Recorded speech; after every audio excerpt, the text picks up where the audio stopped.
Kw'isoko. Kw'isoko ni ikiganiro mushikirizwa mukagitegurirwa n'urunani rw'amaradiyo Radio Inzamba agateka kawe, Radio RPA ijwi ry'abanyagihugu na Radio Television Renaissance. Ikenagi gitoro rimaze imyaka itari mike riguma gisubiriza mu Burundi. Muri kino gihe ico gitoro kiboneka isorosoro mu mihinga itandukanye. Amasoko y'amagendo nayo agaca gitanga ku giciro c'umurengera. Bamwe mu Barundi bakurikiranira hafi ivy'ubuzima bw'igihugu bakavuga ko imwe mu nyishu ari uko ico gitoro coza kiracishwa mu nzira y'amazi kugira gishikanwe mu Burundi. Kaze mu kiganiro kw'isoko cyo kuri uwa 13 Munyonyo mu 2021.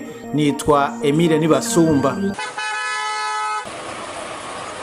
Hamwe ubu igitoro cy'ubwoko bwa essence kigurwa amahera ngana 6,000 litiro ku isoko y'amagendo. Abakigura ku giciro ca leta c'2,400 bategerezwa gutonda imirongo y'urutavanako imbere y'amasitasiyo, naho bitabuza ko bamwe bataha ataco baronse. Gabriel Rufyiri arongoye Olicom asaba ko urudandazwa rw'igitoro rutoguma rwigungiwe n'akagwi kamwe k'abagwizatunga. Twasanze ishiramwe Interpetrol ryo ari ryo ritegeka ibintu vyose mu gisata c'ibitoro, bafise amakamyo baguze bafise bavuga yuko badashobora kuronka ico bayakoresha, donc badashobora kwemera inzira yo mu mazi. Arico gituma mubona hariho monopole, kandi hagaca habaho nico cuko inzira zo mu mazi z'ubwato batazikoresha. Nk'ubu baretse abantu benshi bakaza hakagira bamwe bacisha mu mazi abandi bagashirasha mu ibarabara, burabaho bahuriza. Mugabo leta ntivyemera, leta ntibishaka kubera izo nyungu z'abantu bafise amakamyo. Ishiramwe Olicom ryarigeze kurungika abantu baja mu mugwi wamaho ujejwe kuraba ingene ibitoro vyoboneka, kandi tukafasha imbere yuko structure du prix ijaho. Abo bantu bacu bagomba kubanza kubiraba, hanyuma bakatanga amasuggestion, bagatanga ico babona cokogwa.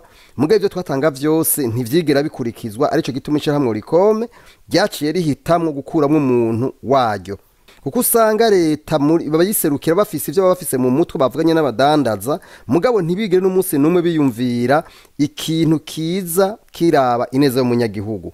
Arico gituma iyo structure rero du prix mu bisanzwe nk'ubu yategerezwa kuba iri kuri site urubuga ngurukana bumenyi bw'ubushikiranganji bw'ubudandaji hamwe n'ubushikiranganji bw'igaca leta, kuko nibo bayigira hamwe, nibo bayishira ku gikumu abashikiranganji babiri. Ariko usanga umengo ni ibintu vy'akanywa babo. Interpetrol niryo shirahamwe rirangura igitoro cinshi kiza mu gihugu kurusha yandi. Mu yandi mashirahamwe arangura igitoro hanze harimwo Mogas, igitwa Yakem Oil Company bita Yok mu mfunyapfunyo, igitwa Burundi Petroleum Product bita BUP mu mfunyapfunyo, hamwe n'igitwa Delta. Uwarongoye ishirahamwe rigwanya inyonora n'isesagurwa ry'amatungo y'igihugu abona kandi ko hamwe ico gitoro coza kiracishwa mu mazi abarundi bo haronkera koyoko.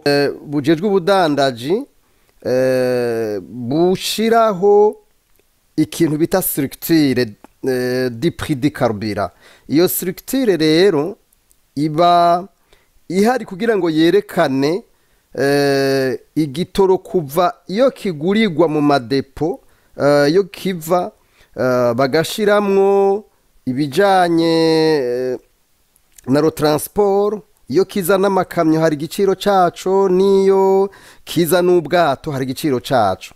Igiciro rero ic'ibitoro biza mu bwato usanga dufate nk'akarorero mwibarabara nka transport bashizeko nka 50 ku litiro, donc 50 francs ku litiro kuri transport y'ibitoro biza mwibarabara. Kuri transport y'ibitoro bica mu mazi ilitiro baca bayigirako 20. Murumva rero yuko igiciro kica kigabanuka cyane ugifatiye muri rusangi. Gabriel Rufyiri yavuganye na bagenzi bacu bo muri radio Inzamba na television Renaissance. Aha akaba ari naho ikiganiro ku isoko kigarukiye. Mwari kumwe na Emile Nibasumba, naho butaha. cari ikiganiro ku isoko.